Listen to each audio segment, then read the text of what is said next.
Тим на клиниката за физикална медицина и рехабилитација денес дојде во болницата во Кочани за да се запознае со здравствената состојба на повредените пациенти од трагедијата во дискотеката Пулс, текот на нивното лекување и рехабилитација и за да ги стави своите ресурси на располагање на кочанските колеги.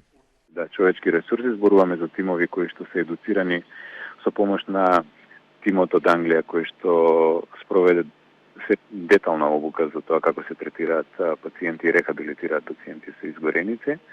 И тоа се тие тимови кои што ќе бидат ставени на располагање.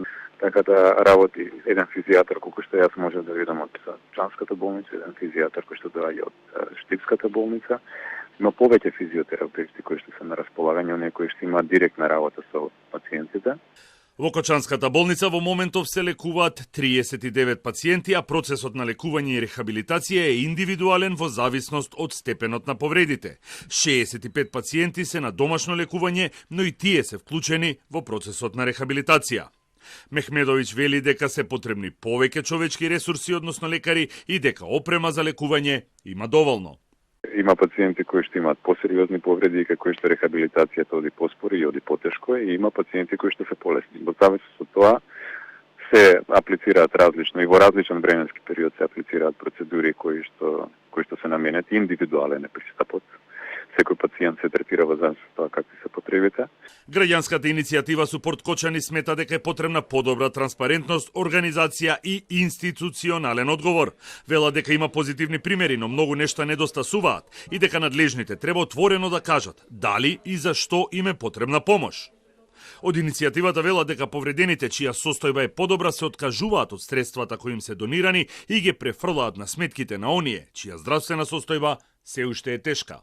Ние само сакаме нека излезат тие институции што не можете да речат не може ово да оправиме или болницата не може тоа да оправи, верувај, јас сам ќе најдам за 10 дена доктори од странство, ќе најдам дека ќе направам се за да биде подобра ситуацијата. Само тоа не треба, веќе кога не помагат, барем нека признаат, нека кажат што не можат, барем ние да види 50 дена поминаа.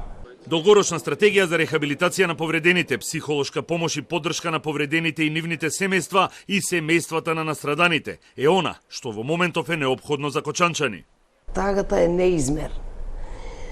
Стрпењето на добар дел од родителите на повредените деца исто така е неизмерно. Се уште има деца што ќе им трае, да не се повтарам, со години рехабилитација. Тука мора да се издвојат буџетски средства, тука мора да се направи добра стратегија, да се обмисли дали секој преку работна терапија на повредените деца да им се пружи шанса за вработување во рамките на нивните образованија и можности. Градоначалникот на Кочани Венко Крстевски во вчерашната емисија Топ тема истакна дека не е задоволен од одговорот на државата, помошта и поддршката која се нуди во моментот и нагласи дека системот мора да се менува.